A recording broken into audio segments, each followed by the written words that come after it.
kemudian di sini Syekh Abdul Qadir Al-Jilani rahimahullahu taala di dalam kitabnya Mafutuhul Ghaib beliau menjelaskan bahwa orang yang untuk mendapatkan rizki yang melalui dengan takasub itu diperuntukkan kepada mereka, yaitu orang-orang yang imannya masih lemah gitu, sehingga Allah dan ini tidak bertentangan dengan apa yang diajarkan oleh Rasulullah Shallallahu Alaihi Wasallam dalam ajaran agama, sehingga orang yang bekerja itu yang nggak salah gitu.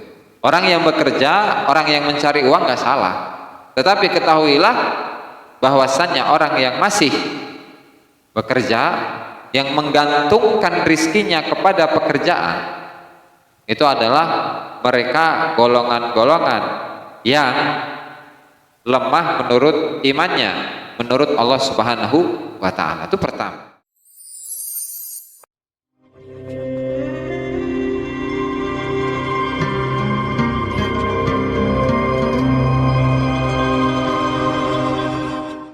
Assalamualaikum warahmatullahi wabarakatuh.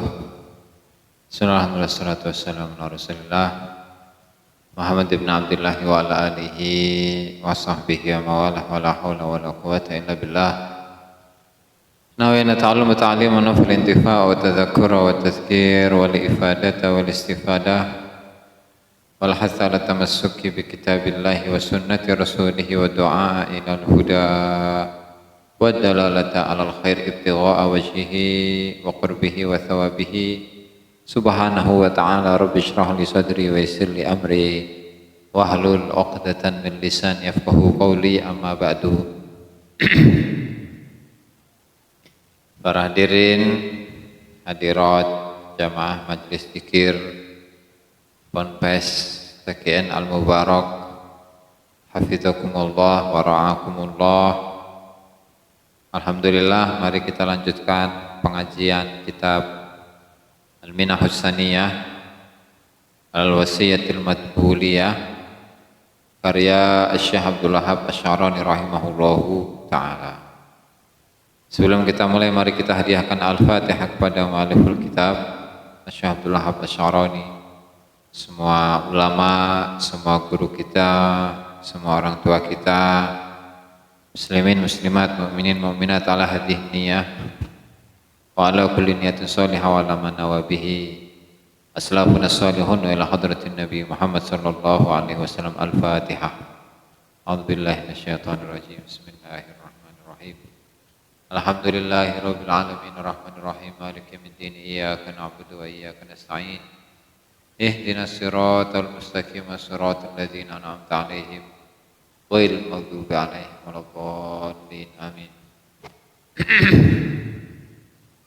Qala al-muallifu Syekh Abdul Wahab Asy-Sy'arani rahimahullahu ta'ala fi kitabih Al-Minahus Saniyah 'ala al-Wasiyatil Madbuliyah ila an qala wahdhar aidan min ghishil hirfati fa innal ghisya fil hirfati mazmumun syar'an.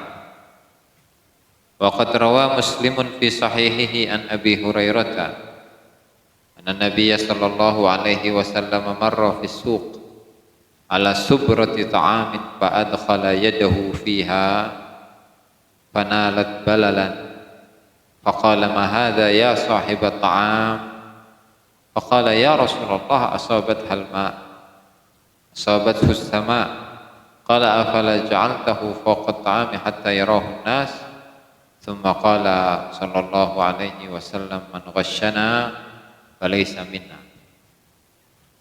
Wahdharlan wadiyasira aidan halimalih min ghishil hirfati, saking tipuan pekerjaan. Fa innal ghisya maka teman setuhune penipuan fil hirfati ing dalam pegawaian iku mazmumun, iku tercela syar'an menurut syariat.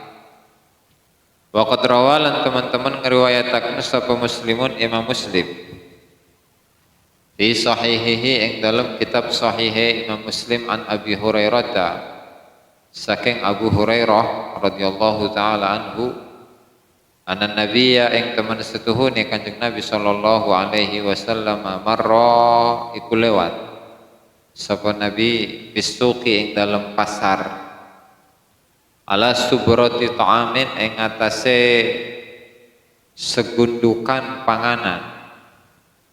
Fa'at khala mongko manjengaken sapa Rasul yadahu ing tangane Rasul fiha ing dalam subrah. Fanalat mongko merkulih apa yad balalan ing teles.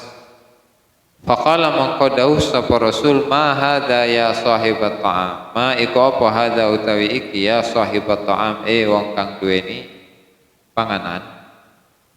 Faqala Rasulullah sallallahu alaihi wasallam faqala ya Rasulullah duh Rasulullah asabat has-sama asabat hus-sama'u asabathu kenani ing ta'am apa as-sama'u langit hujan maksudnya.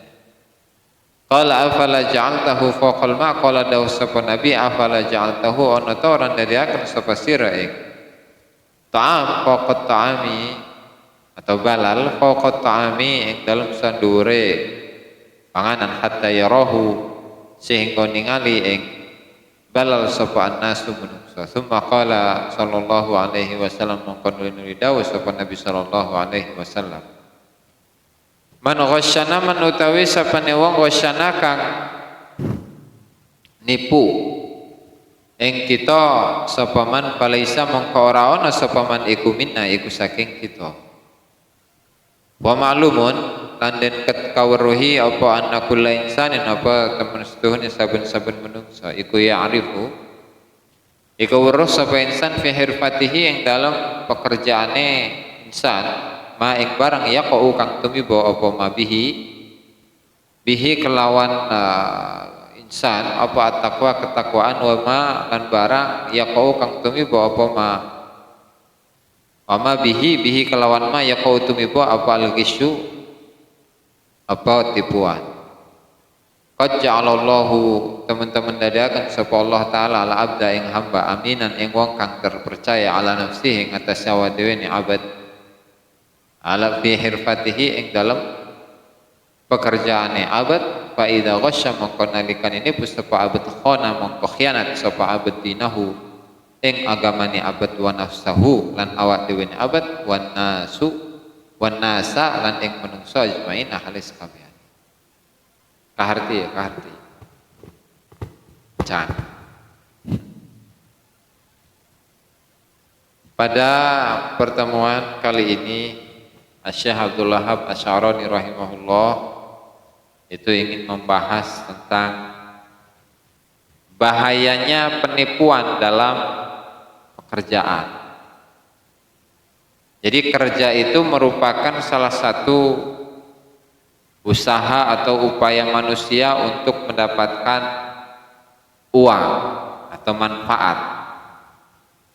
Dan ini sudah dijelaskan oleh para ulama yang diantaranya adalah Al-Imam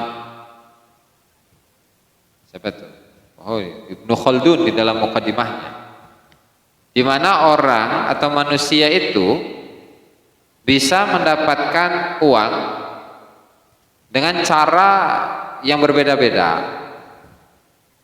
Sebagian orang itu mendapatkan uang dengan jasanya. Sebagian orang lagi mendapatkan uang dengan dagangannya. Sebagian lagi mendapatkan uang dengan hasil panennya, usahanya kan. Sebagian lagi mendapatkannya dengan cara berkhidmah atau membantu orang lain, upaya sama itu. Dan lain sebagainya. Itu adalah cara-cara manusia untuk mendapatkan uang. Di mana uang ini adalah sebab dari penghidupan mereka. Gitu. Nah, kemudian oleh Rasulullah Shallallahu alaihi wasallam itu membagi dua golongan manusia dan Rasulullah menyebutkannya dengan sebutan at-takassubu sunnati wa tawakkulu halati. Takassub atau kerja Siap. Itu merupakan sunnahku. Wa tawakkulu, dan tawakal itu adalah halati, adalah kondisiku. Nah, di mana di sini kita harus menempatkan diri. Kita ini berada pada makom atau bagian yang mana? Apakah bagian yang pertama, yaitu orang yang bekerja, nuhun, teh manis boleh, atau yang kedua, yaitu orang yang tawakal tanpa bekerja. Nah, sementara Allah Subhanahu wa Ta'ala itu sudah membagi-bagi rizki kepada masing-masing manusia, semua manusia, tanpa ada tambahan, tanpa ada pengurangan. Ketika dia meninggal, ketika manusia meninggal, itu pasti semua rizki yang Allah Ta'ala berikan kepadanya itu sudah selesai. Nggak ada utang-utang lagi tuh Allah Ta'ala kepada manusia. Nah, sehingga di sini ada dua makom. Yang pertama adalah tadi takasub, orang yang bekerja, entah itu berdagang misalnya, atau bertani, ya kan, atau nukang misalnya, atau menjadi kuli, atau bekerja di kantoran dan seterusnya. Walhasil itu merupakan kasab yang diupayakan oleh manusia yang tujuannya adalah untuk mendapatkan uang. Itu pertama. Nah, kemudian yang kedua itu adalah tawakal. Tawakal itu artinya adalah pasrah. Tawakal itu artinya adalah pasrah, sebagaimana tadi yang dijelaskan oleh Rasul, buat tawakkulu halati, sementara tawakal pasrah kepada Allah Subhanahu wa Ta'ala tanpa ada upaya kasab, tanpa ada upaya pekerjaan sedikit pun, itu adalah kondisi dari Rasulullah Shallallahu Alaihi Wasallam. Nah, kemudian di sini Syekh Abdul Qadir Al-Jilani rahimahullahu taala di dalam kitabnya Futuhul Ghaib, beliau menjelaskan bahwa orang yang untuk mendapatkan rizki yang melalui dengan takasub itu diperuntukkan kepada mereka, yaitu orang-orang yang imannya masih lemah, gitu. Sehingga Allah dan ini tidak bertentangan dengan apa yang diajarkan oleh Rasulullah Shallallahu Alaihi Wasallam dalam ajaran agama. Sehingga orang yang bekerja itu yang nggak salah, gitu. Orang yang bekerja, orang yang mencari uang nggak salah. Tetapi ketahuilah bahwasannya orang yang masih bekerja, yang menggantungkan rizkinya kepada pekerjaan, itu adalah mereka golongan-golongan yang lemah menurut imannya, menurut Allah Subhanahu wa Ta'ala. Itu pertama. Nah, sementara yang kedua itu adalah tawakal, tawakkul. Tawakul pasrah artinya dia sama sekali tidak memiliki pekerjaan, sehingga dia itu hanya menyibukkan diri untuk beribadah kepada Allah Subhanahu wa Ta'ala, berzikir dan berzikir saja, tetapi Allah Subhanahu wa Ta'ala itu mencukupi rizkinya setiap hari, setiap harinya. Bahkan meskipun dia tidak berdoa sekalipun, rizki itu Allah Subhanahu wa Ta'ala berikan kepada dirinya. Dan kalau untuk tawakal sebagaimana tadi komentar yang disebutkan oleh Syekh Abdul Qadir Al-Jilani rahimahullah, bahwasanya tawakal itu diperuntukkan kepada orang-orang yang kuat imannya. Nah, sehingga ketika kita ini ingin mengejar sebuah kesempurnaan dalam iman, terutama dalam masalah rizki, ya berarti harus memadukan antara keduanya, antara sunnah Rasul dengan tingkah laku Rasulullah dalam rizki. Ya artinya bekerja ya tetap bekerja, tapi di sisi lain setelah bekerja otomatis sisanya adalah pasrah kepada Allah Subhanahu wa Ta'ala. Itu adalah muqaddimah atau pendahuluan mengenai kasab, atau bahasa lainnya adalah hirfah, pekerjaan. Di sini dibahas juga oleh Syekh Abdul Wahhab Asy-Sy'arani rahimahullahu taala dalam kitabnya Al-Minahul Saniyah 'alal Wasiyatil Madbuliyah. Kata beliau, wahdhar aidan min ghisyil hirfati, dan hati-hatilah kita semua dari penipuan dalam pekerjaan. Fa innal ghisya, maka sesungguhnya penipuan fil hirfati, dalam pekerjaan itu mazmumun, tercela syar'an, menurut syariat. Ya, artinya di sini Syekh Abdul Wahhab Asy-Sy'arani menekankan bahwa ketika kita ini berada dalam posisi orang yang bekerja, entah itu menjadi tukang bangunan misalnya, atau menjadi tukang bengkel, atau yang berdagang, atau yang bertani, ataupun pekerjaan-pekerjaan yang lainnya lah, kita harus mengupayakan, harus menanamkan kehati-hatian ketika bekerja. Jangan sampai pekerjaan yang kita lakukan itu masuk atau di situ terdapat unsur penipuan. Ya, artinya gini, misalkan kita ini disuruh oleh si bos misalnya untuk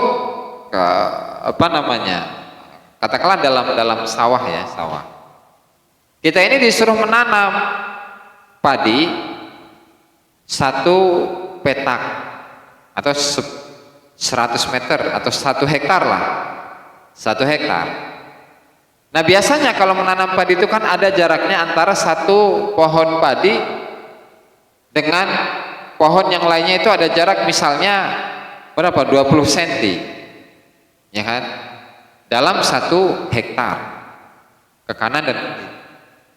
Nah, tetapi ketika kita ini nggak mau capek dan agar pekerjaan itu cepat selesai, ya akhirnya jarak antara satu pohon dengan pohon yang lain, atau satu tanaman dengan tanaman yang lain itu lebih diperpanjang lagi. Yang harusnya jaraknya hanya 20 cm, ini jadi 25 cm misalnya, sehingga dalam 1 hektar itu udah kelihatan gitu kan. Nah, seperti inilah contoh dari apa? Tipuan, sehingga hasil gaji, hasil pekerjaan yang dia dapatkan dari ini penanaman padi ini misalnya, itu tidak berkah. Dan ini menurut syariat itu termasuk perkara yang mazmumun syar'an, perkara yang tercela gitu. Sehingga wajar ketika kita dalam pekerjaan kita selalu ada unsur-unsur tipuan, selalu ada unsur tipu-tipu, ada unsur ghish, ada unsur ketidakjujuran, maka wajar hasil usaha yang kita dapatkan itu gak ada berkahnya. Misalnya sehingga dalam menjalani kehidupan sehari-hari kita nemu masalah aja tuh gak selesai-selesai. Anak misalnya, naudzubillah, bukannya nurut ke kita, itu malah susah diomonginnya. Itu kan disuruh ngaji bukannya nurut, disuruh mesantren bukannya mesantren, ini malah keluyuran terus di jalan-jalan gitu kan. Sampai ada yang namanya geng motor segala macam itu, aduh. Nah, sehingga itu bisa jadi merupakan efek dari sebuah pekerjaan yang di dalamnya terdapat unsur penipuan. Bisa jadi itu. Hal inilah kenapa yang menjadikan Rasulullah Shallallahu Alaihi Wasallam bersabda dalam sebuah hadisnya, at-tajirus saduqu ma'al anbiya'i wal mursalin wasiddiqin wasyuhada'i wassalihin. At-tajirus saduq, seorang pedagang yang jujur, itu digolongkan bersama dengan para nabi, para rasul, para solihin, para syuhada, para siddiqin. Pertanyaannya, kenapa mereka itu atau seorang pedagang yang jujur bisa mendapatkan makom tingkatan yang segitu tingginya sementara dia hanya seorang pedagang? Ya tadi, karena sifat jujur itu mahal. Sifat kejujuran manusia itu mahal. Tidak semua orang itu memiliki kejujuran dalam hal apapun. Mau dalam masalah ibadah gitu kan, dalam masalah, gampanglah masalah ibadah, masalah pekerjaan aja jujur. Misalnya ketika kita dagangan apa, misalnya rokok itu misalnya dari tengkulak itu harganya 18, kemudian jualnya itu 20.000 misalnya. Nah kemudian ketika ditawarkan oleh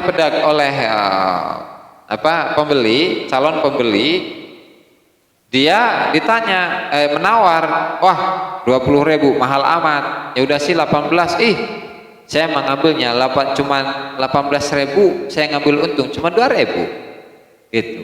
Dan terkadang karena saking ininya, pedagang ini takut bahwa calon pembeli itu tidak mau membeli, akhirnya ada sumpah serapahnya gitu. Oh demi Allah saya ini ngambil barang ini dari tengkulak dengan harga sekian dan sekian, dan saya cuma dapat keuntungan sekian. Nah disitulah kejujuran yang ada dalam diri manusia itu diuji, apakah dia itu benar-benar menjadi orang yang jujur atau tidak. Kalau dia jujur, berarti dia akan digolongkan oleh Allah Subhanahu wa taala dalam golongannya para nabi, para rasul, para solehin, para syuhada, para siddiqin. Otomatis ini kan suatu hal yang luar biasa gitu. Begitu juga dengan permasalahan ketika seseorang itu jujur dalam permasalahan ibadah. Ibadah ini adalah sebuah bukti penghambaan diri manusia kepada Allah Subhanahu wa taala. Ibadah, entah itu ibadah apapun lah, yang sifatnya materi atau sifatnya fisik, yang sifatnya ibadatun mahdun, ibadah yang murni, atau ibadah yang ghairu ibadah yang tidak murni, ada unsur-unsur materi di situ, pengorbanan biasanya.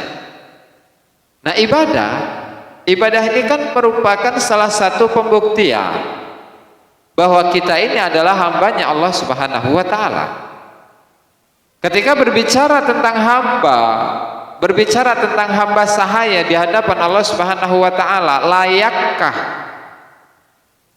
sebuah ibadah ditukarkan dengan sebuah imbalan? Apa bedanya kita sebagai manusia yang melaksanakan sebuah ibadah dengan menginginkan suatu imbalan dengan tadi seorang tukang bangunan yang setelah dia bekerja dia itu mendapatkan imbalan? Beda. Karena apa? Karena kalau yang tukang bangunan dia membangun sebuah bangunan, membangun sebuah rumah, membangun sebuah jalan dan seterusnya, itu kontraknya yang diambil hanya jasanya saja. Nah kalau manusia di hadapan Allah Subhanahu wa taala, emang Allah taala itu butuh dengan jasa kita. Meskipun seandainya kalau seluruh umat Islam di dunia tidak ada satupun dari mereka yang melaksanakan sholat, apakah itu madarat bagi Allah taala? Enggak sama sekali. Begitu juga sebaliknya, ketika semua manusia di seluruh bumi ini semuanya Islam, semuanya sholat, bahkan tidak hanya sholat, semuanya jamaah gitu kan, semuanya ulama, apakah hal ini menambah kekuasaan Allah Subhanahu wa taala? Sama sekali enggak. Gitu tuh. Sama sekali enggak. Kenapa? Ya Allah taala enggak butuh dengan manusia. Mau manusia itu baik perbuatannya ataupun manusia itu buruk perbuatannya, enggak ngefek. Makanya dalam sebuah hadis qudsi yang disebutkan oleh Rasulullah SAW dalam Sebuah hadis qudsi, "Law anna awwalakum wa akhirakum wa insakum wa jinnakum kanu ala afjari qalbi rajulin ma naqasa dzalika fi mulki syai'a." Kata Allah Ta'ala, seandainya kalau seluruh manusia, seluruh jin, seluruh generasi dari awal manusia sampai generasi akhir manusia, mereka itu berada pada kondisi yang sebaik-baiknya manusia, kata Allah Ta'ala, mazada fi mulki syai'an, tidak sedikit pun menambahkan kerajaan atau keagungan Allah Subhanahu wa Ta'ala. Gitu. Dan juga sebaliknya, law anna awwalakum wa akhirakum wa jinnakum wa insakum kanu ala afjari qalbi rajulin wahidin minkum ma naqasa dzalika fi mulki syai'a. Seandainya kalau tadi semua seluruh manusia dari generasi awal sampai generasi terakhir, seluruh jin dari generasi awal sampai generasi akhir, mereka memiliki kondisi yang paling buruk, mana qasadzalika fi mulki syai'a, sama sekali tidak mengurangi kekuasaan Allah Subhanahu wa Ta'ala. Artinya dalam ibadah-ibadah apapun yang kita perbuat, mau ngaji kita mulai dari subuh sampai subuh lagi, zikir kita mulai dari subuh sampai subuh lagi, terus 24 jam berturut-turut, sholat kita misalnya sampai ribuan rokaat, zikir kita sampai ratusan ribu bahkan jutaan kali misalnya, sedekah kita bahkan sampai bermiliar-miliar, bertriliun-triliun nggak kehitung lah misalnya amal sedekahnya itu, tetap di sisi Allah Subhanahu wa Ta'ala gak ada artinya itu, gak ada arti. Sehingga apa? Kejujuran di dalam beribadah kepada Allah Subhanahu wa Ta'ala itu sulit untuk kita capai. Kenapa? Ya karena di dalam diri kita banyak penyakit. Apa penyakitnya? Ya tadi, meminta balasan dari sebuah ibadah yang pernah kita lakukan itu penyakit. Dan ini juga sudah dijelaskan sebelumnya mengenai ar-riya'ul khafi, itu mengenai kesombongan yang samar. Kok bisa ibadah dengan mengharapkan sebuah imbalan itu dikatakan sebagai ar-riya'ul khafi? Atau iyalah ibadah ini ibadah ini itu kan merupakan tugas, kewajiban bagi seluruh manusia. Dan lebih lagi, lebih dari itu, manusia dengan sifat hambanya itu tidak berhak untuk memiliki sesuatu, untuk mendapatkan sesuatu, untuk mendapatkan imbalan apapun. Nah, sehingga ketika dia beribadah kepada Allah Subhanahu wa Ta'ala tetapi dia ini mengharapkan imbalan dari Allah Subhanahu wa Ta'ala, itu namanya dusun. Nah, sehingga disitulah letak kesombongan yang samar, kesombongan yang ditutupi oleh ibadah. Nah, sehingga hal inilah yang menjadikan kita sulit untuk memperbaiki diri, untuk menjernihkan hati, untuk mengobati segala penyakit-penyakit yang tersimpan di dalam hati. Kenapa? Merasa, kita ini suka merasa, merasa ilmunya banyak sehingga sombong kepada orang lain, merasa doanya selalu diijabah oleh Allah Ta'ala sehingga berjalannya itu petentang-petenteng. Seseorang merasa bahwa amal sedekahnya itu sudah puluhan juta, sudah ratusan juta, bahkan miliaran-miliaran, sehingga dia itu, wah udah, saya udah jaminan surga ini, sedekah saya udah ratusan juta bahkan puluhan miliar gitu. Atau orang yang ahli sholat tahajud misalnya, merasa bahwa dirinya sholat tahajud, otomatis merasa bahwa dirinya ini sudah mendapatkan jaminan masuk surga, jaminan menjadi orang yang soleh dan seterusnya. Nah, inilah penyakit-penyakit yang ada di dalam diri kita, di mana kita ini selalu merasa baik di hadapan orang lain, bukan baik di hadapan Allah Subhanahu wa taala, tetapi merasa baik di hadapan manusia. Inilah penyakit yang harus kita obati melalui pertolongan Allah Subhanahu wa taala. Caranya apa? Caranya adalah dengan zikir kepada Allah Subhanahu wa taala, dan juga mempelajari apa ilmu-ilmu tentang kandungan-kandungan zikir yang biasa kita baca. Misalnya ketika kita berzikir, zikir mah terus, ilmu tentang zikirnya nggak tahu. Zikir mah terus, tetapi dalam hatinya ada keinginan mendapatkan imbalan dari Allah Subhanahu wa taala. Zikir mah terus, tetapi tujuan dari zikir itu tidak dia ketahui.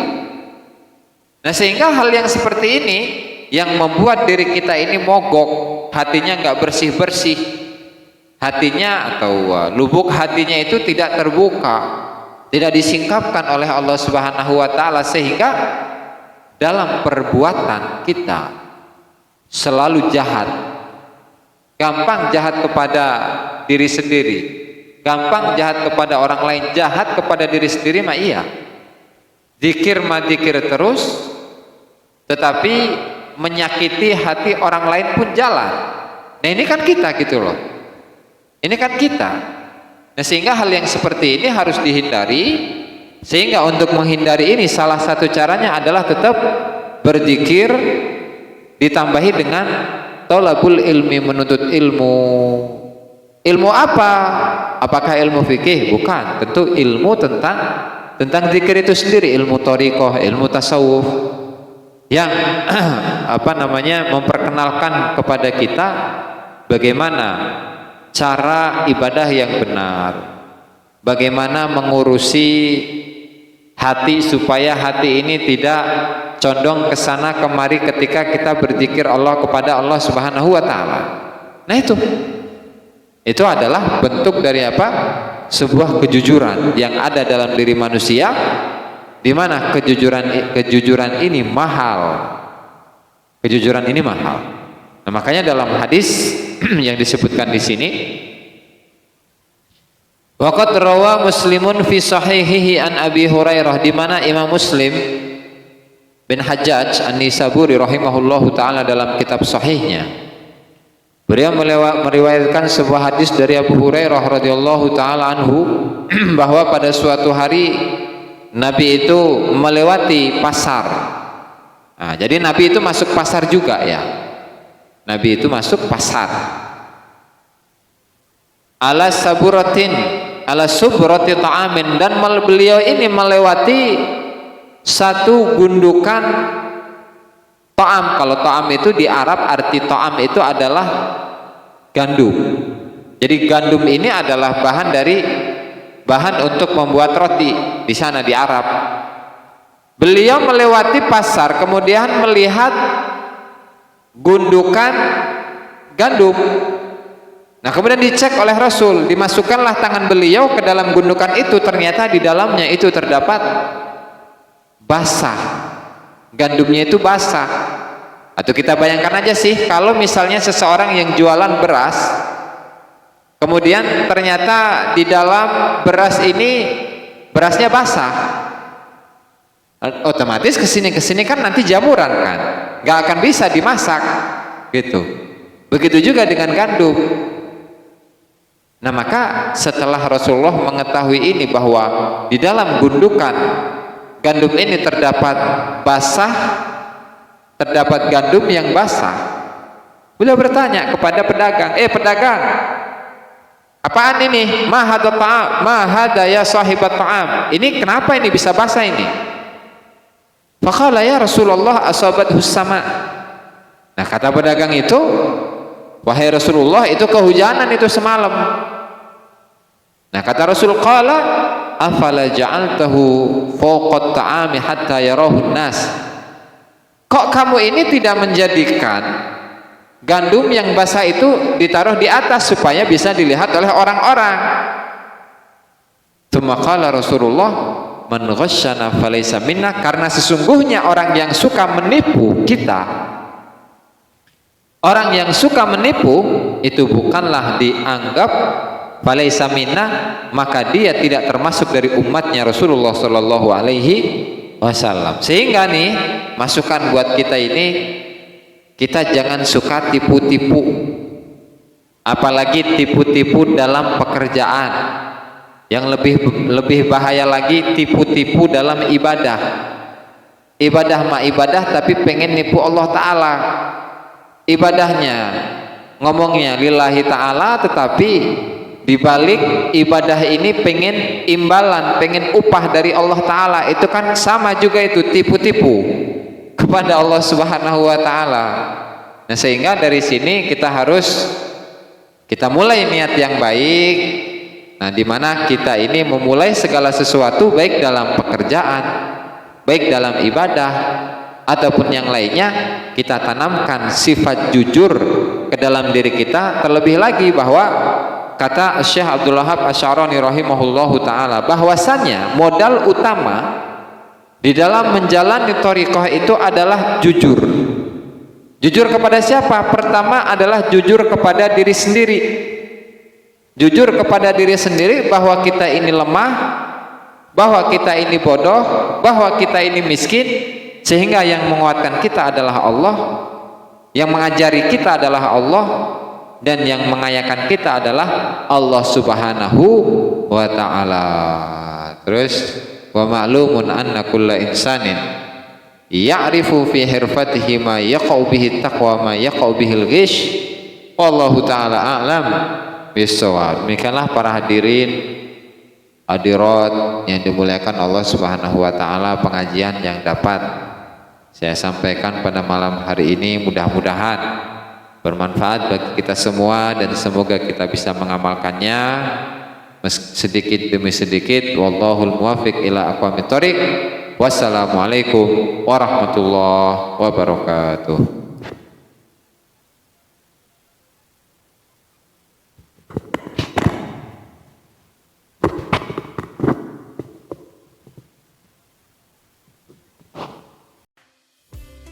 Subscribe, like, dan komen di bawah ini. Nah, jika teman-teman ada unek-unek, ada pertanyaan dan lain sebagainya, silahkan tinggalkan pesan di kolom komentar di bawah ini.